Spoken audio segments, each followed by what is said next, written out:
So now in the panel discussion stage, I think you can stop sharing. So all the panels here, I think Professor Egli, Clarissa.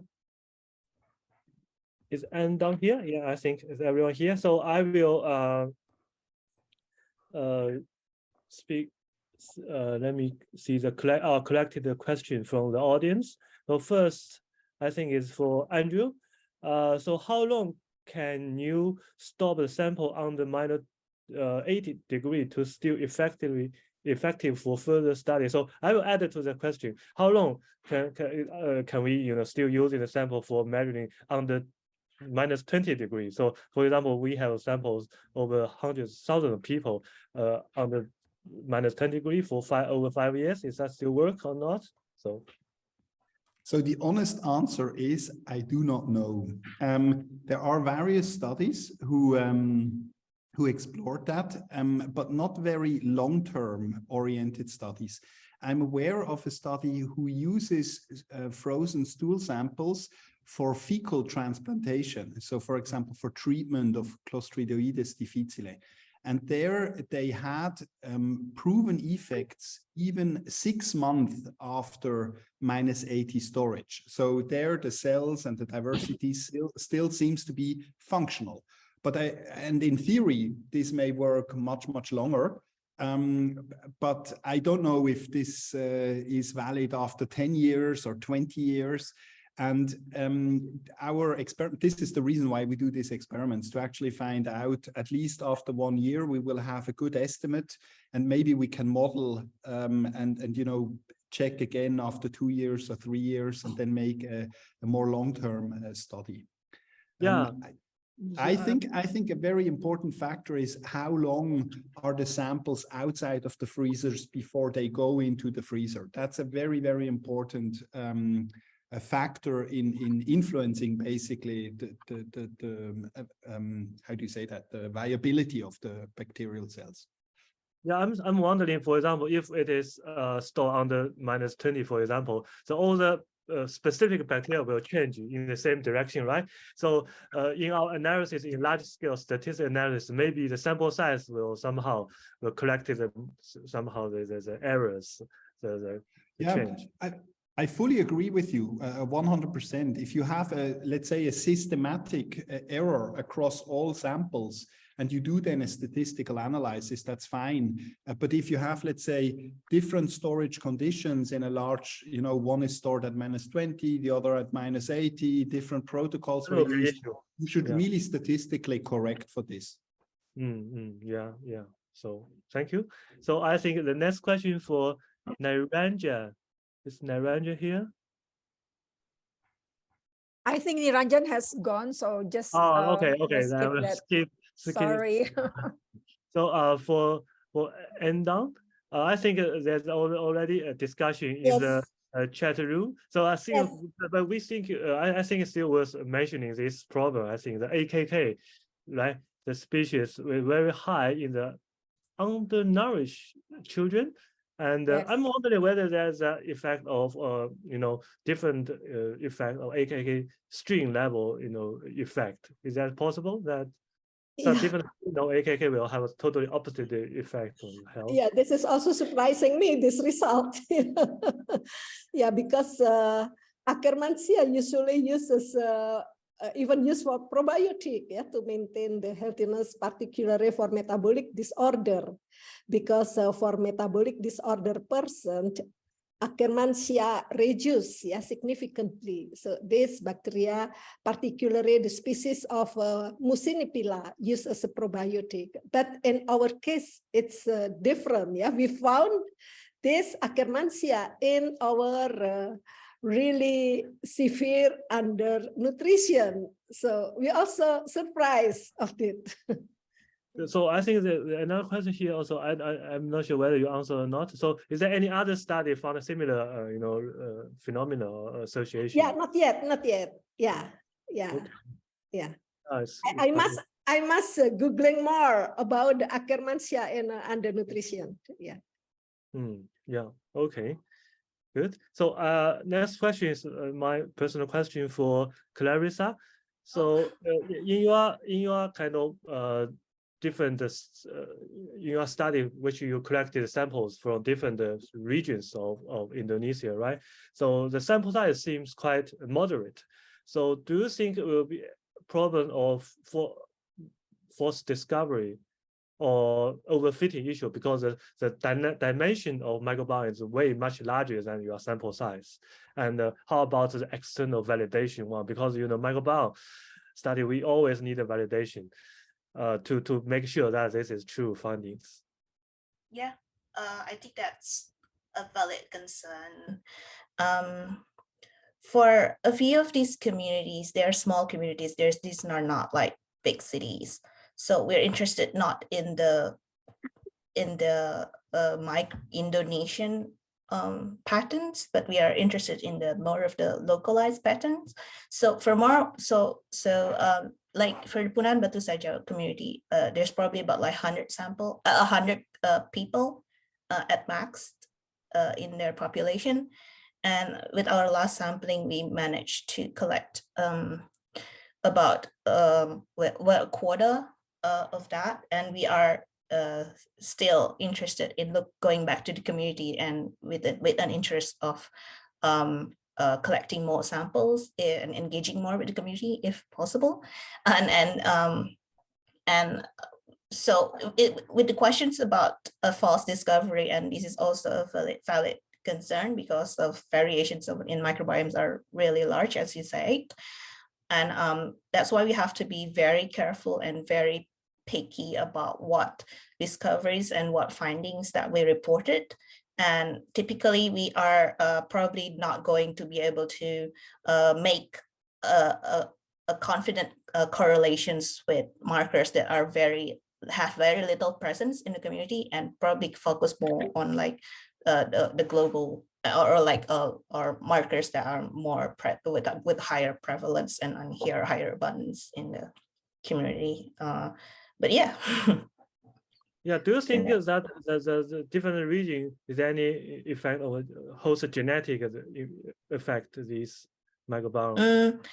There are studies that does this in not in the populations in Indonesia, and I'll be interested to have a look at that. And yeah, I don't know yet the honest answer is, but I'm interested in finding out. Cool, thanks. So I think I got another question for Andrea. So how soon will the optimized protocol for sample collection, storage, isolation, extraction be available, be ready, I think, for use? Yeah, so the launch pilot project runs for another year. So within this year, we will prepare some manuscripts and SOPs, which we will release on the website. There is quite a bit of literature around. If you look for protocols, etc., if you now urgently need something, I would not wait another year to do studies. Don't wait for us. But I think there are very good publications already. I think that the idea of our protocol is really to have this diversity of different methods and different conditions. So this will be quite interesting. So to make a long story short, in about a year. Okay, looks promising. So I think I have another question for Endang. So in your slides, you mentioned the dysbiosis. So what is the definition of dysbiosis? And because nowadays we still don't know what is the definition of healthy microbiota. So I think the word of dysbiosis is still controversial, right? What is really can be called dysbiosis of our gut ecosystem? Yeah, thank you for the question. So when we study about the the unhealthy condition, yeah, like obesity and type 2 diabetes, we always compare with the normal.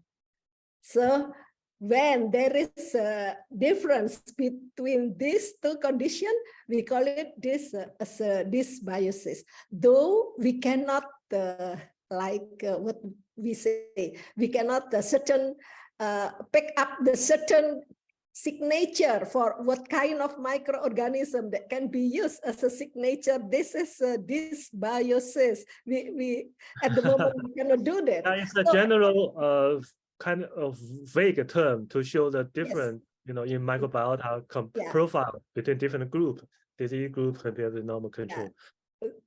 We only compare with the normal one, only that. So, I see. Yeah. So I also noticed in your slides, you kind of compare the difference in microbiota between the normal versus undernourished people. What kind of statistical strategy, kind of covariate adjustment did you use? Because I didn't read it very deeply in your paper. So could you describe your covariate adjustment? Because there are many confounding factors. Yes, right. Yeah. So that's what we can do at the moment. Of course, we also correlate with the diet. Actually, the diet, it's really direct the gut microbiota composition. Like, according to our collaboration project, in diabetes, they eat a lot of carbohydrate like that, and also in obese, they eat a lot of meat. So we always compare not only the gut microbiota, but also their diet and physical activities. So we combining this data, so we can find, at least if we compare with the normal one, we always compare with the normal one. So here's to say that the other one is not normal like that. I totally understand it. So here's my last question, I think, for all of you. In your examples, do you have any plan for the longitudinal, for example, in a cohort study now, as I understand, is a cross-sectional study, because longitudinally repeated measure of gut microbiota over time and connected it to the dynamics of diet, to the dynamics of health or disease, so quite interesting. So in your own project, do you have any plan for that? So maybe start from Clarissa. The short answer is yes. The short answer is yes. Any difficulties? Because, to follow up people, to do the follow-up is really difficult. Usually the second attempt is a bit more successful than the first time, because when we go to these communities, when you start trying to socialize about the study, the first thing they do, why do you want to collect feces from us? I don't understand. That will be their first gut reaction. And this is what we found for Punan. This is our experience with the Punan Batu Saja communities for the first time in 2018 when we came there. First time we only managed to convince 3 people to give us samples, and the second time was a bit more successful. We managed to collect about like 25 samples. I think 23 or 25, I forgot the exact number. And we're hoping that if the funding is still there, we want to come back and collect some more. Okay. Andrew? So I think a main point I want to mention here is the importance to also think about how metadata associated with a sample is collected. So for example, certain characteristics of a sample. And this should also be done in a standardized way, because it will later on really ease up the analysis. And there is an increasing understanding for this. And I think most who do clinical research may know the Strobe criteria, which provide you some guidance on what kind of, how a study should be conducted, etc. And there was about 2 years ago a release of Strobe criteria for microbiota and microbiome research. And this is a fantastic paper. They have a little graph where they basically highlight in a very good overview, and I have actually thought about showing this in my talk, where they highlight what kind of data should we collect and standardize to collect. And I think this is very important that you know, doing these studies is very expensive at the moment still. And I think it's very important that we get most out of it. And for this reason, I think also data management is a very important point. So this is what I would like to add here. Cool, thanks. Endang? Yes, thank you. Of course, doing research, it's really related with funding. That's right. Yeah. So for me particularly, I don't know for other, we can get funding if there is really have a benefit.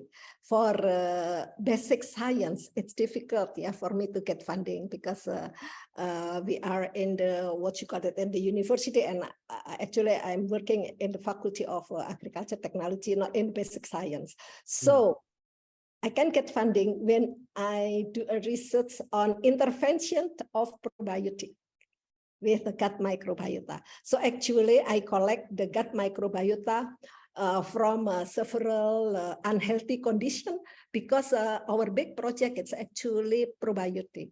Yeah. Okay. So yeah. So it's easier for me to obtain, to get funding from the government. Yeah. When something really important to heal, particularly the what's health condition. So yeah. Thanks and good luck for the follow-up or our participants, right? And okay, so I think that's the end of this section. So Sabrina? Yes, thank you. Thank you, Yushan. You are a very good chairman. And thank you for all the speakers. Hi, Clarissa. I miss you. Ina, I miss you so much. Oh, I know. Okay. It's very comforting to see familiar. Bu Safarina, yes. Great. Okay, thank you. Thank you so much for all of the speakers. With this, I would like to close our third GloMiNe, or Gloria pronounces as GloMiNe. For the past 2 days, I would like to thank all of the speakers coming from Asia, America, Africa, Australia, and Europe, all of the big continents. I really appreciate Adrian agreed to give his talk on the last minute. And I'm sure we have learned a lot in the past 2 days. And I hope to see you all in the next GloMiNe next year, Adrian. I don't know from which continent, we'll see. We have already, for the first GloMiNe from Latin America, and then the next one was from Africa, and then this year was from Asia, and then the next year, I don't know, probably from China, usually. Probably could host that. Yeah, that's a great idea. Yeah, so I think, yeah. Every year will be a symposium. Yes, every year. And also Asia is quite huge, Adrian. I think you should give several opportunities for Asians to, to host this symposium. Okay, thank you again for everybody. I would like to apologize if there's some mistakes, etc. But hopefully we will see you again next year in the same symposium, the GloMiNe, the fourth GloMiNe. Okay, have a safe and healthy life, everybody, and goodbye. Thank you.